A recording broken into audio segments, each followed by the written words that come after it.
सभी का स्वागत है हमारे चैनल में फियर इज बैक। तो दोस्तों चलिए चलते हैं आज की कहानी की ओर।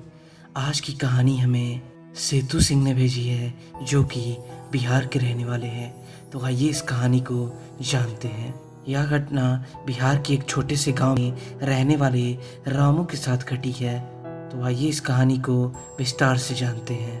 उस गांव में रामू अपने बीवी और बच्चों के साथ रहते थे और उनके पास कुछ कम ही खेती थी जो कि अपना खेती बाड़ी करके काम चला लेते थे। लेकिन उससे उनका आगे का फ्यूचर सही नहीं था क्योंकि खेती अब उस तरह से नहीं होती थी जैसे वह पहले करते थे या पहले उनको खेती करने से फ़ायदा होती थी। उन्होंने एक दिन सोचा कि क्यों ना दिल्ली जाकर कुछ काम किया जाए और उस काम में हम भी करेंगे और बीवी भी करेगी तो दोनों मिलकर अच्छे पैसे कमाएंगे तो बच्चों के भविष्य के लिए बेहतर होगा। यह सोचकर उनके पूरे परिवार ने दिल्ली जाने का सोचा और वह लोग दिल्ली चले गए। दिल्ली जाने के बाद उन लोगों को सब्जी मंडी में काम मिल तो गया लेकिन रहने के लिए अभी तक घर नहीं मिला था। वह लोग घर खोज ही रहे थे तभी एक आदमी ने बोला कि आप लोग को घर चाहिए और वह अपने साथ एक खोली में ले गया। आसपास 4-5 ही घर थे और दूर दूर तक सिर्फ गाछी ही गाछी थी, मानो जंगल के बीच में ही वह घर था। फिर वह लोग उस घर में रहने लगे और अपना काम करने लगे। अच्छे से चल रही थी सब कुछ। तभी एक दिन उनका जो बेटा था उसका नाम था राहुल, उसने कहा कि पिताजी आप जो हमेशा दोपहर में मेरे लिए टॉफ़ी लेते हैं वह लेते आना, आज बहुत खाने का मन कर रहा है, रात को भी लेते आना। यह सुनकर रामू थोड़ा चौंक गया क्योंकि वह तो सुबह 9 बजे जाता था तो रात के 9 बजे आता था। वह फिर से पूछा कि तुमने क्या बोला। उसके बेटे राहुल ने फिर से वही बात बोली कि आप जो दोपहर में आते हो, जो चॉकलेट लेकर आते हो वह रात को भी लेते आना। उसने राहुल को तो कुछ नहीं बोला लेकिन उसे कुछ गड़बड़ लगी। वह उस दिन काम पर चला गया और दोपहर टाइम अपने मालिक से छुट्टी लेकर अपने घर के पास ही आकर एक जगह खड़ा था लेकिन घर नहीं गया, यह देखने के लिए कि राहुल ऐसा क्यों बोल रहा था कि मैं दोपहर में लाकर उसे चॉकलेट देता हूँ।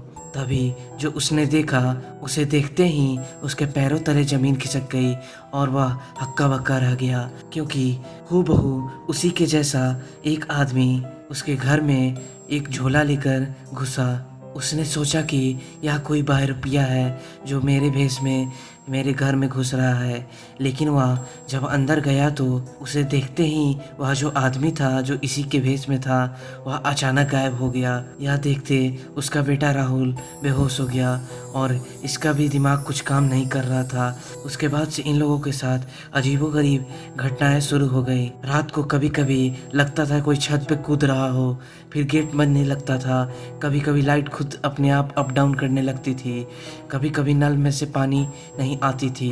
यह लोग बहुत परेशान हो चुके थे और बहुत ही ज़्यादा डर चुके थे। इन लोगों को लगने लगा कि अब हम लोग ज़्यादा दिन के मेहमान नहीं हैं। तभी उसकी बीवी ने एक पंडित को बुलाया और वह पंडित जांच पड़ताल करने के बाद बोला कि इसमें पूजा करवाना होगा क्योंकि इस घर में जीन का साया है। वह जीन तुम लोगों पे खुश तो था लेकिन जैसे ही रामू ने उसे टोक दिया वह गुस्सा हो चुका है और वह जब तक तुम लोगों को बर्बाद न कर दे चैन से ना बैठेगा, इसलिए यहाँ पे एक पूजा करवाना होगा।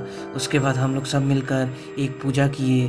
फिर उस अनजान व्यक्ति जिन या भूत प्रेत जो भी था उससे छुटकारा मिला और हम लोग अच्छे से रहने लगे। तो दोस्तों यह थी सेतु सिंह के द्वारा भेजी हुई एक सच्ची घटना। अब हम फिर मिलते हैं अपनी एक अगली सच्ची घटना के साथ। धन्यवाद।